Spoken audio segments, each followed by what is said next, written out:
طریقہ ہے بس اسی طریقے پر نعت رسول کلام اعلیٰ حضرت کو آپ سمجھ رہے تھے، لیکن آپ کی آواز بہت ہلکی تھی، بہت یہ نعت رسول ہے۔ نعت رسول کی یہ برکت یہ ہے کہ بہت بڑے ادیب ہیں، فطرت عظیم حاذق طریقت، بہت بڑے شاعر ہیں۔ اسد اقبال کو اسد اقبال کے نام سے مجھے جانتے ہیں، اس میں 90% 100% حلیم حاذق طریقت طریقہ ہے۔ کینسر ہو گیا اللہ کی مرضی یہ ہوئی کہ کینسر ہو گیا، لیکن نعت رسول کی برکت یہ ہوئی کہ اللہ نے کینسر جیسی بیماری سے اللہ نے شفا۔ جب انہیں کینسر ہوا تو انہیں پتہ لگا تھا کہ زندگی بھر زندگی کا فلسفہ لکھتا رہا، زندگی بھر زندگی کا فلسفہ لکھتا رہا، موت کے بستر پر نعت مصطفیٰ لکھتا رہا، زندگی بھر زندگی کا فلسفہ لکھتا رہا، موت کے بستر پر نعت مصطفیٰ لکھتا رہا، اور تو کچھ لکھ نہیں سکتا تھا نازک وقت میں، آنسوؤں سے المدد یا مصطفیٰ لکھتا تھا، اور تو کچھ لکھ نہیں سکتا تھا نازک وقت میں، آنسوؤں سے المدد یا مصطفیٰ لکھتا تھا۔ بہت سارے شعر آپ نے پڑھے نہیں،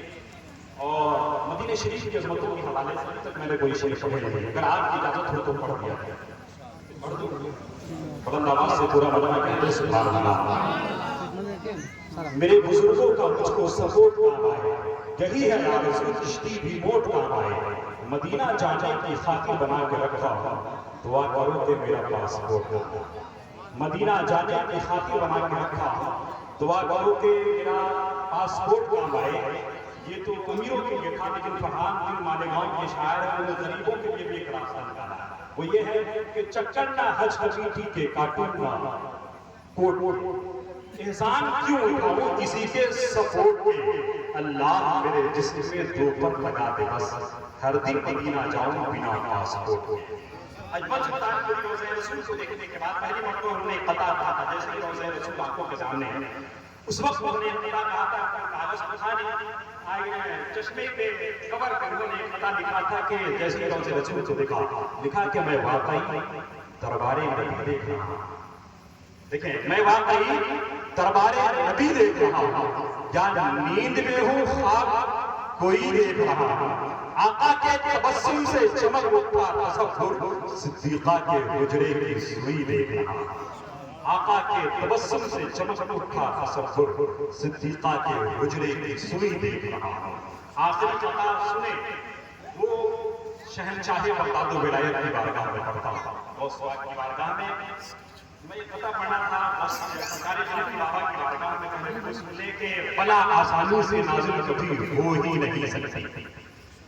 خاکی بابا کے نام پر کم سے کم بولیے سبحان اللہ، بلا آسانی سے نازل کبھی ہو ہی نہیں سکتی، خوشی میں بلا خوشی شامل کبھی ہو ہی نہیں سکتی، تم اپنے گھر کے دروازے پہ نعمت علی لکھ دو، مصیبت دیکھنا داخل کبھی ہو ہی نہیں سکتی، مصیبت دیکھنا داخل کبھی ہو ہی نہیں سکتی۔ میں شعر پڑھ رہا ہوں غوث پاک کی بارگاہ میں، سنیں کہ گردن میں ہے ڈالے پٹا ایسا ویسا تھوڑی ہے، گردن میں ہے ڈالے پٹا ایسا ویسا تھوڑی ہے، رکھتا ہے مضبوط کلیجہ ایسا ویسا تھوڑی ہے، شیر کے بھی ماتھے پہ پسینہ دیکھ کے آنے لگتا ہے، غوث اعظم کا ہے کتا ایسا ویسا تھوڑی ہے، شیر کے بھی ماتھے پہ پسینہ دیکھ کے آنے لگتا ہے،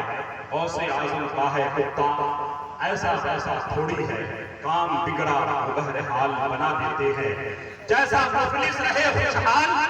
بنا دیتے ہیں، تم میرے غوث کی عظمت کو سمجھتے کیا ہو، وہ تو چوروں کو بھی ابدال بنا دیتے ہیں، تم میرے غوث کی عظمت کو سمجھتے کیا ہو، وہ تو چوروں کو بھی ابدال بنا دیتے ہیں، پوری دنیا کو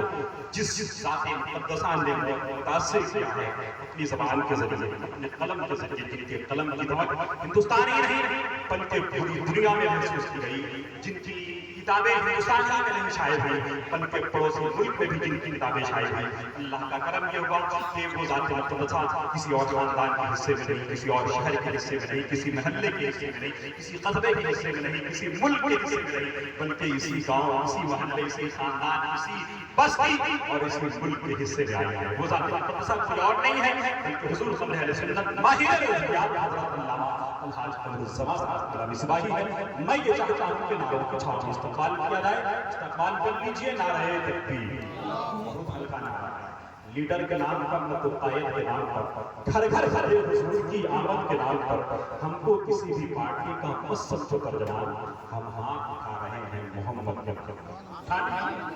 محمدی ہیں، محمد کے نام پر ہاتھ اٹھائیے، استقبال کیجئے، نعرہ تکبیر، نعرہ رسالت، مسلک اعلیٰ حضرت سرکار مفتی اعظم ہند، نعرہ تکبیر، نعرہ رسالت۔ ایسے زبان ہیں یہ حضرت قمر، لفظوں کا ان کے پاس ذخیرہ غضب کا ہے، کرتے ہیں جب خطاب ضیا اپنے رنگ میں، لگتا ہے جیسے کوئی کنارہ ادب